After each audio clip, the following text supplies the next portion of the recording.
tere, mina olen Airi Vetemaa Mahepõllumajanduse Koostöökogust ja räägin täna taimse paljundusmaterjali kasutamisest mahetootmises. Millest siis juttu tuleb? Taimne paljundusmaterjal ehk seemned, istikud, seemikud, kogu see ettevõttesse toodav materjal peab olema üldjuhul mahepõllumajanduslik, aga kui me nüüd toome sisse tootmisest pärit materjali, et millised need nõuded siis on ja milliseid nõusolekuid selleks tuleb taotleda ja mis ajal. See on teema, kus tootjad paraku tõesti suhteliselt ikkagi palju eksivad võrreldes muude valdkondadega, et siin on sellised nüansid, mida tuleb silmas pidada ja ei tohi ära unustada. Siin video juures olevale tutvustavale tekstile on ka infomaterjalide lingid meil juurde pandud, nii et saate täpsemalt siis uurida veel ka pärast seda loengut. Ja ettekandes on kasutatud ka Põllumajandus- ja Toiduameti slaide. Kõigepealt siis terminitest. Taimne paljundusmaterjal, see siis on nii seemned kui istikud kui seemikud ehk siis need taimed ja taimeosad, millest kasvavad uued taimed, millest siis tuleb teie saak ja teie müük ettevõttes. Otsseeme ka kõigile tuttav ettevõtte oma kasvatatud seeme, mida ei ole siis sertifitseeritud, aga te olete selle kasvatanud siis kunagi sisse ostetud sertifitseeritud seemnest. Ja sertifitseeritud seeme on siis see kontrollitud seeme, mis on turul saadaval ja mida te saate siis hankida. Ja mittesertifitseeritav seeme on ka teatud taimeliikide puhul olemas, nii et saate seemet osta, aga seda ei ole siis kontrollitud, põldtunnustatud ja kvaliteedinõudeid kinnitatud. Ja olgu siin ka korraga kohe ära öeldud, et teisest ettevõttest sertifitseerimata seemet te tuua ei tohi, see ei puuduta nüüd ainult mahetootjaid, vaid kehtib kõikidele põllumajandusettevõtetele, et kui seemet hangite, siis see peab olema sertifitseeritud.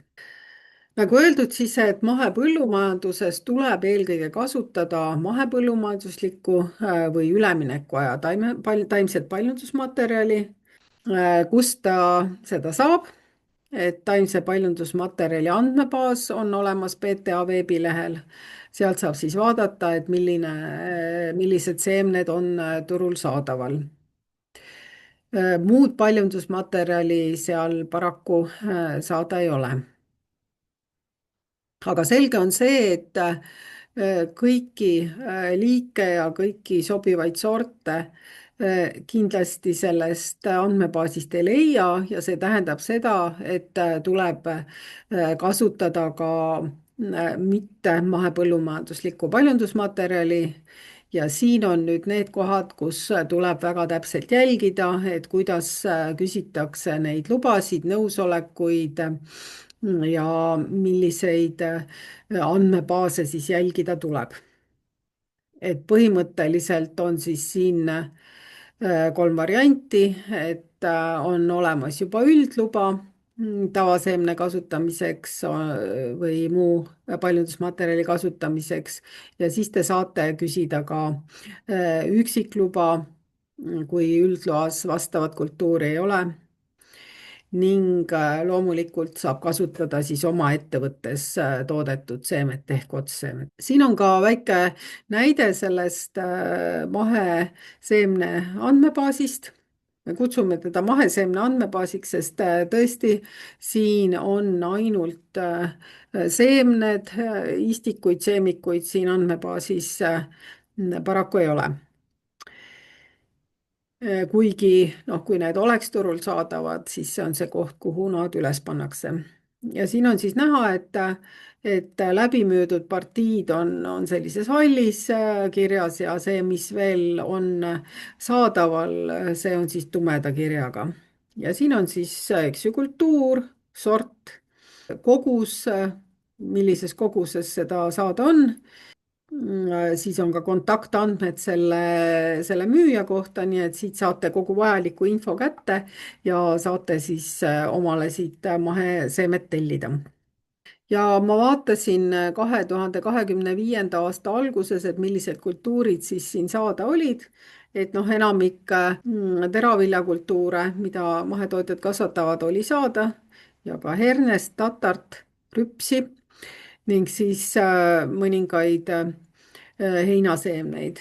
Aga olgu kohe öeldud, et see sortide valik on päris piiratud, nii et sobivat sorte ei pruugi tootja endale siit nimekirjast leida.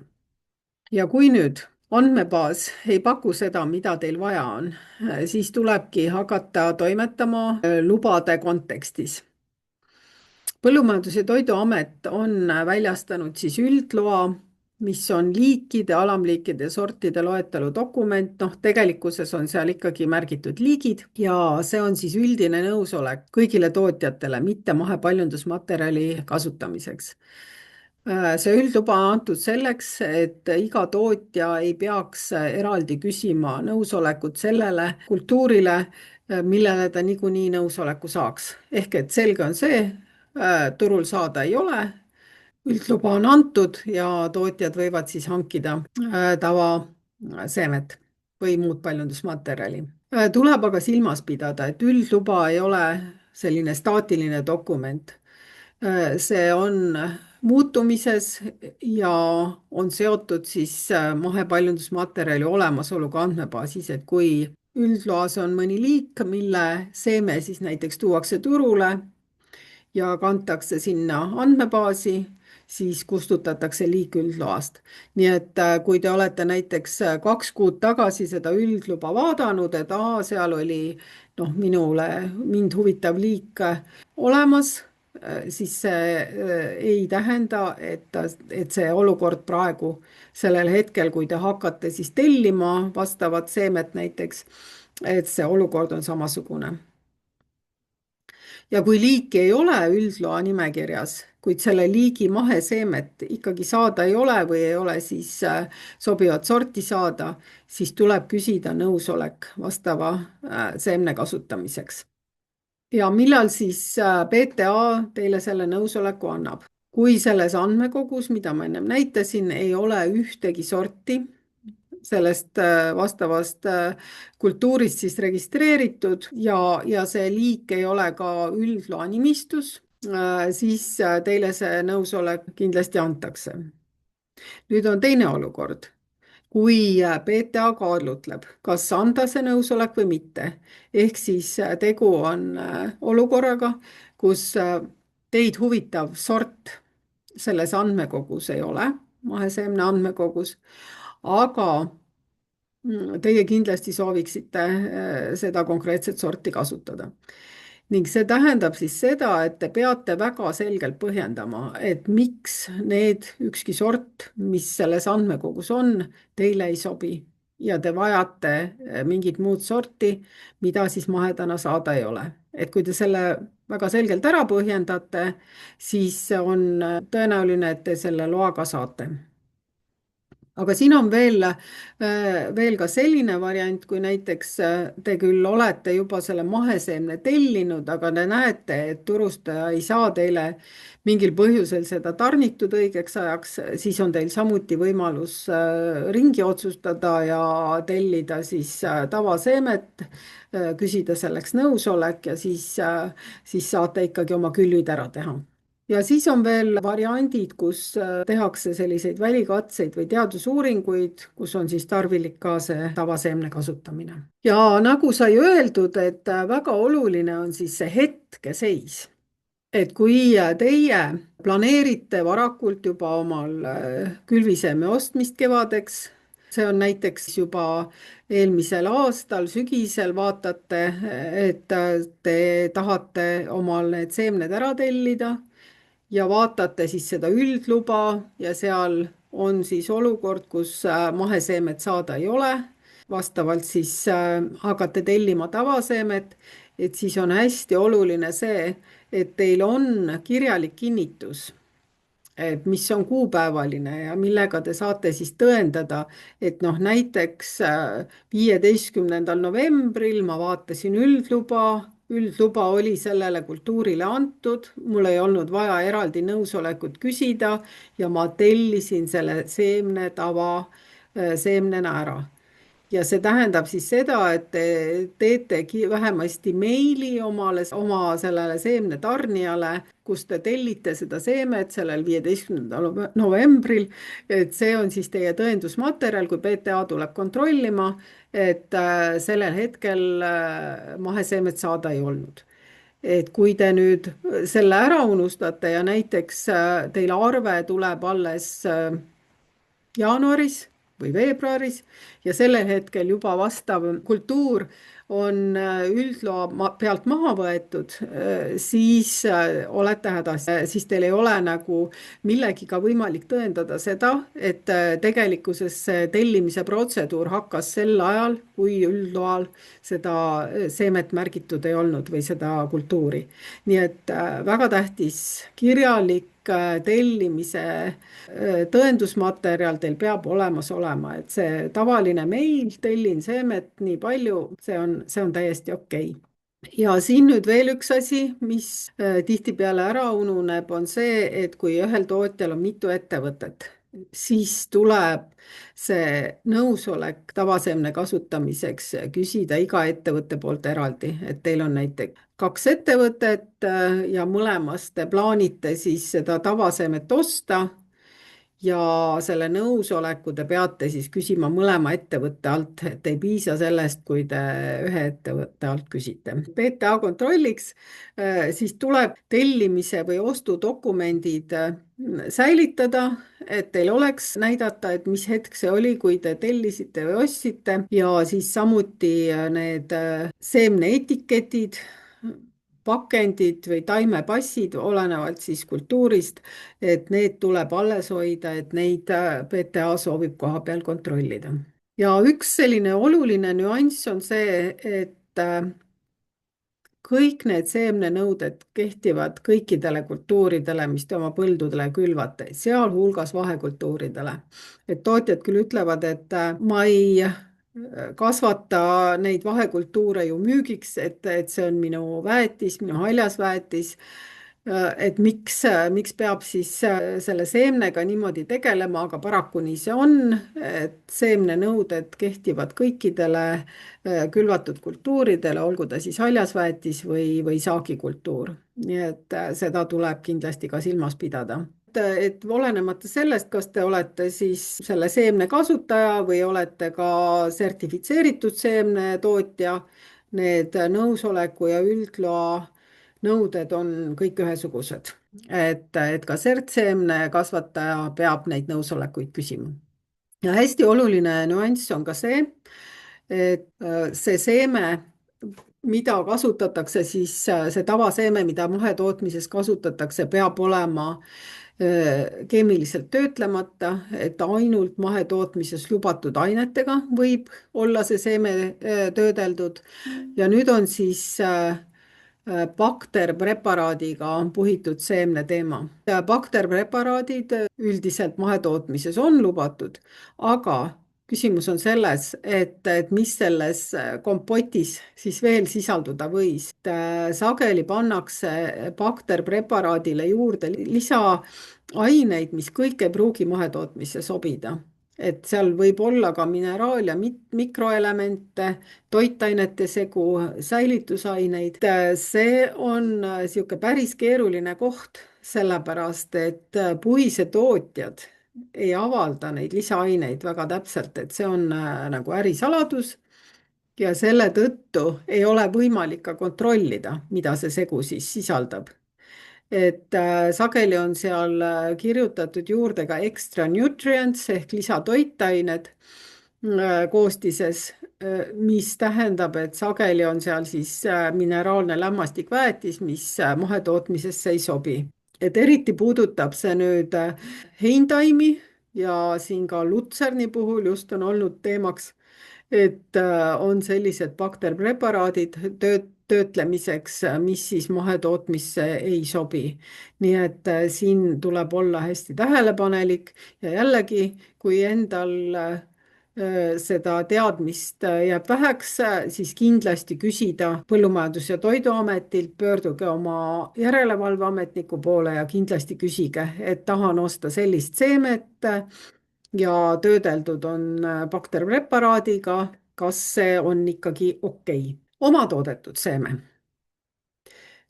Noh, sellega on üldjuhul võiks olla lihtne, et see on teie oma ettevõttes kasvatatud, sobib kasutamiseks, mingit probleemi ei ole.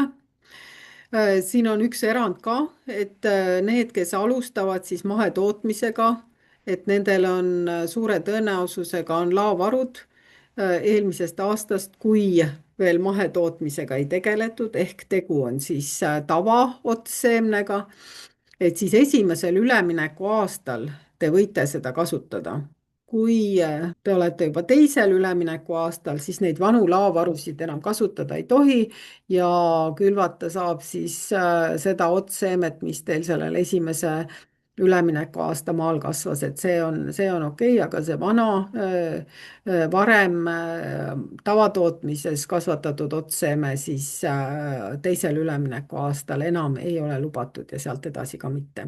kindlasti on see, et teisest ettevõttest toodud sertifitseerimata seemet nende liikide puhul siis, mis kuuluvad sertifitseeritavate taimeliikide loetellu, et kindlasti seda tuua ei tohi. mahetootmises teie ametnikud väga täpselt kontrollivad, et kust teie seeme pärit on ja siin eksimist ka ei tohi olla. ja kui on siis selline seeme, mida ei sertifitseerita, et siis võib seda tuua teisest maheettevõttest. nüüd siin on PTA on tulnud tootjatele vastu selles olukorras, kus ühel tootjal on mitu ettevõtet, PTA saab neid käsitleda nagu selles mahe kontekstis ühe tootmisüksusena ja on lubanud siis kasutada, kui te ühes ettevõttes seda otsseemet toodate ja teil on ka teine ettevõte, siis te võite ka seal teises ettevõttes seda otsseemet maha külvata. samas kindlasti tuleb silmas pidada, et teil on seal olemas korrektsed saatedokumendid, kus on ka saagiaasta märgitud ja kindlasti siis peab olema need teie kaks ettevõtet, et te olete seal kas siis omanik või juhatuse liige äriregistri põhjal, et on näha, et teil on selle ettevõtte esindamise õigus mõlemas ettevõttes olemas.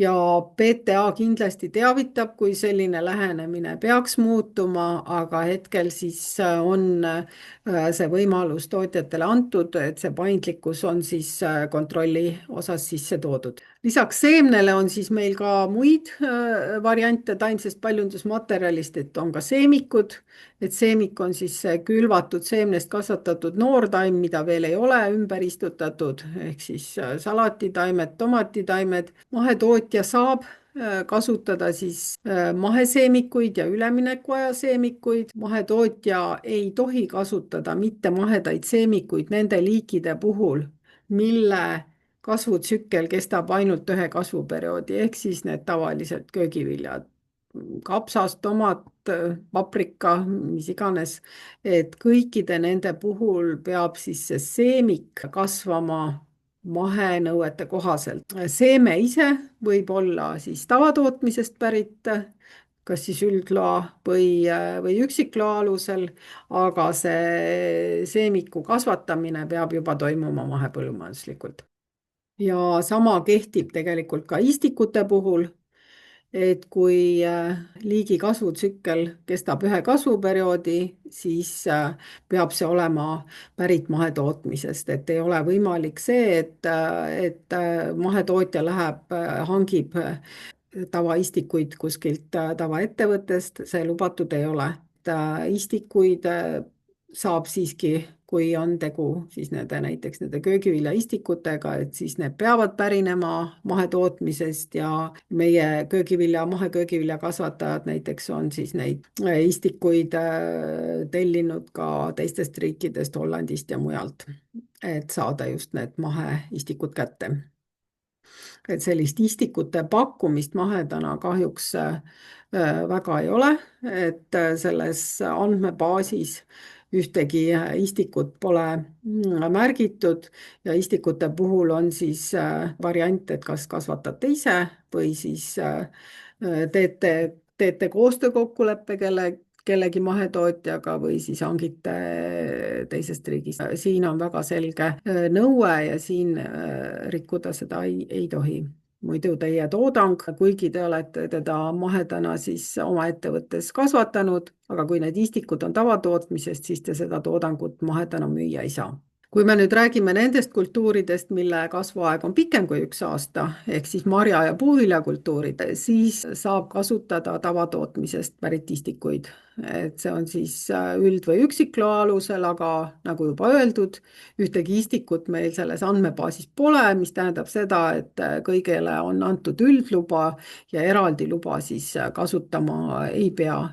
Et noh, sageli on küsitud ka seda, et kas frigotaimed maasika puhul, et kas tohib mahetootmisse tuua, jah, tohib, kõik need mitmeaastased taimed on siis lubatud ja on siis ka tegelikult üldloa peal, aga ikkagi meeldetuletuseks kindlasti kontrollige, kui te hakkate mahepaljundusmaterjali oma ettevõttesse tooma, et võtke see üldluba PTA veebilehel lahti ja vaadake üle, kas see liik ikkagi on seal kirjas, et see on hästi oluline. Ja kui te nüüd juba kasvatate neid istikuid, et siis istikute kasvatamine peab toimuma mahepõllumajanduse nõudeid jälgides ja kasutada tohib mahepõllumajanduses lubatud substraati. Et kas te siis segate selle substraadi ise lubatud materjalidest, vaatate seda lubatud väetusainete nimekirja, hästi oluline. Kui te hangite siis seda substraati turult, siis peab kindlasti vaatama, et kas see substraat on selline, mis on siis mahetootmises lubatud. Ja Eesti turul praegu ka on sellist substraati saada, nii et vaadake ja kontrollige järele. Ja kui on see olukord, et ise ei oska hinnata, et müüja ütleb näiteks, et jah, et see on mahedas lubatud, siis igal juhul, kui selline olukord on, tasub PTA-lt järgi küsida, et kas on tegu sobiliku materjaliga ja siis te saate olla kindel, et te pärast on kontrolli ajal on kõik hästi ja saate oma toodangut mahedana müüa. Üks võimalus on veel kasvatada idandeid ja võrseid niisutamise teel vees ja sellisel juhul tohib kasutada ainult maheseemet. Sellisel juhul ei anta ei üld- ega üksikluba, nii et te peate kasutama või leidma võimaluse siis maheseemne kasutamiseks. Et muud tingimused on siis see, et toitaine lahust ei tohi kasutada ainult vett ja ainult siis inertset materjali, millega siis neid seemneid kinni hoida, kui on vajadus. Ja sellega ongi kõik, kust veel täiendavat infot saab, et kindlasti siis PTA enda koduleht, kus on siis eraldi alamleht selle taimse paljundusmaterjali kohta ja seal on see üldluba, seal on maheseemne andmebaas, see on kindlasti see koht, kuhu te peate seemet või muud materjali sisse ostes siis vaatama, et kõik toimuks nõuete kohaselt. Ja lisaks on siis ka mahepõllumajanduse nõuete selgitus tootjale, et need lingid on teil ka kõik siis selles videot tutvustavas tekstis olemas, nii et sealt saate need otselingid võtta ja veel lähemalt siis järgi uurida. Ja siin on teile veel ka PTA alamlehe pilt, nii et selline ta välja näeb, siin on taustinfo ja need vajalikud dokumendid, nii et kindlasti vaadake ja tutvuge ja head mahetaimekasvatust. Tänan kuulamast. Kõike head.